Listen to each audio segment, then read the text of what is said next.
और इस वक्त की एक और बड़ी खबर आपको बता दें, रूस ने यूक्रेन का एयरबेस तबाह किया है और यूक्रेन का एक एयर डिफेंस सिस्टम भी तबाह कर दिया गया है।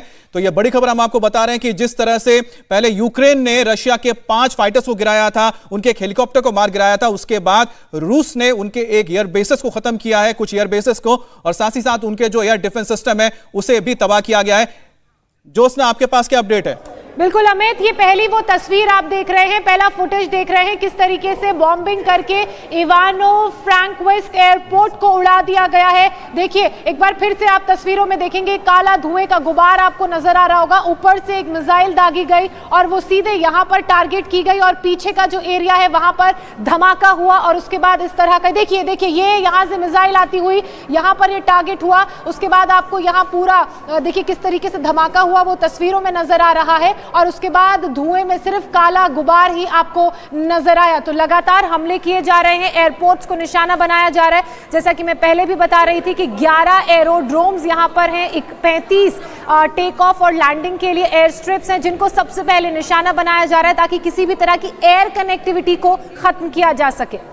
लेकिन बड़ी बात आपको बता दें कि जैसा जो मीनाक्षी आपने भी बताया था कि नाटो की जो बैठक होने जा रही है 8:30 बजे, लेकिन सबसे बड़ी बात यह है कि अब यह देखना है कि क्या नाटो इसमें अटैक करेगा, क्योंकि रशिया की ओर से साफ कहा गया है कि अगर पुतिन ने साफ कहा कि जो भी यूक्रेन के इस मिलिट्री ऑपरेशन के दौरान उनके बीच में आएगा उसके खिलाफ रशिया हरकत में आएगा। यानी कि अगर यहां पर चाहे वो कोई भी यूरोपियन कंट्री हो, चाहे वो फ्रांस हो, चाहे वो जर्मनी हो, अगर उनकी ओर से यहां पर कोई भी साथ में आते हैं, हमला किया जाता है या फिर नाटो फोर्सेस इसमें इन्वॉल्व होती है, तो उनके ऊपर पुतिन की ओर से यानी कि रशिया की ओर से हमला किया जाएगा। ऐसे में देखना होगा कि जो बैठक होती है उसमें फिर से सैंक्शंस लगाए जाते हैं या फिर से टेबल पर बैठ के बातचीत होने की बात होती है या फिर वाकई में कोई अटैक होता है। लेकिन फिलहाल ये होता दिख नहीं रहा है, क्योंकि जब तक वो सोचेंगे तब तक यूक्रेन पूरी तरह से रशिया की गिरफ्त में जा चुका होगा। इस वक्त एक और बड़ी खबर आपको बता दें, यूक्रेन के प्रेसिडेंट व्लादिमीर जेलेंस्की ने यह कहा है कि देखिए पहला तो जो मिलिट्री इंस्टॉलेशंस है यूक्रेन के वहां पर रूस अटैक कर रहा है,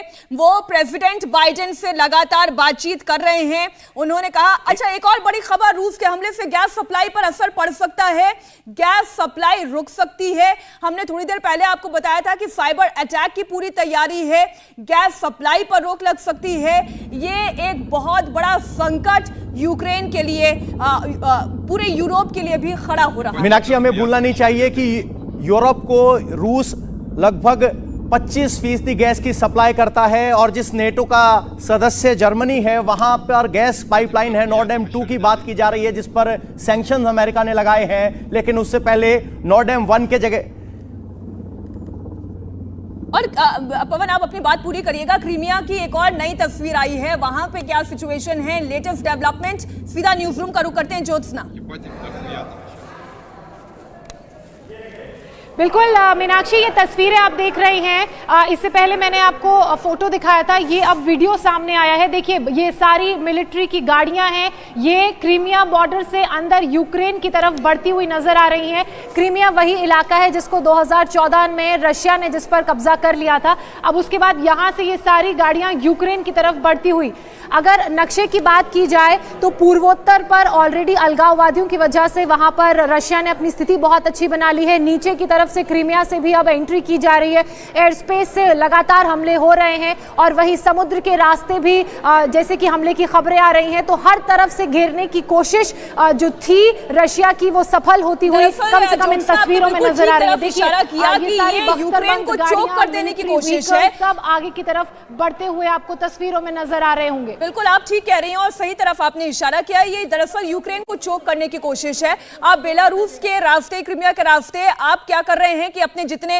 असलहे हैं, आपकी जितनी ताकत है वो आप यूक्रेन में दाखिल कर रहे हैं। आपने एयर डोमिनेंस साबित करने की कोशिश की है, वहां पर लगातार जो मिलिट्री इंस्टॉलेशंस है यूक्रेन पर उसे तबाह किया जा रहा है, जिसकी तस्वीरें हम देख रहे हैं। अटैक हेलीकॉप्टर्स वहां के डोनबास इलाके में उड़ते हुए देखे जा रहे हैं। ये अभी लुहांस्क की तस्वीर आप देख रहे हैं, इसका सीधा सीधा असर अमित यही है कि चोक करने की कोशिश और इसमें साइबर अटैक को भी शामिल किया जाए? देखिए, रशिया को पहले से माना जाता है कि रशिया ने नहीं सिर्फ अपने जो मिलिट्री को स्ट्रांग बनाया, जो हार्डवेयर की हम बात करते हैं, लेकिन साथ ही साथ उसने अपने साइबर वॉरफेयर को भी बहुत ही ज्यादा ताकतवर बनाया, और जिसका हमने बहुत जगह पे हमने देखा है कि किस तरह से रशियन जो हैकर्स हैं उन्होंने यहां तक कि अमेरिकन जो बहुत सारे इंस्टॉलेशंस हैं उनको भी उन्होंने हैक किया था। तो सीधी सी बात है कि दो चीजें की जा रही हैं। एक तो है कि आप जो रियल वर्ल्ड में भी आप अटैक कर रहे हैं और साइबर वर्ल्ड में भी अटैक कर रहे हैं, ताकि यूक्रेन को पूरी तरह से कट कर दिया जा सके। और जो हम बता रहे हैं कि लगातार आपने देखा कि बेलारूस जिसके जरिए लैंड इन्वेशन हो रहा है, साथ ही साथ जो हम कह रहे हैं कि डोनेस्क और साथ ही लुहांस्क जो है वहां से लैंड एंट्री हो रही है। इंडिया टीवी हर वक्त हर जगह डाउनलोड करने के लिए सर्च करें India TV news Google play store या ऐप स्टोर पर।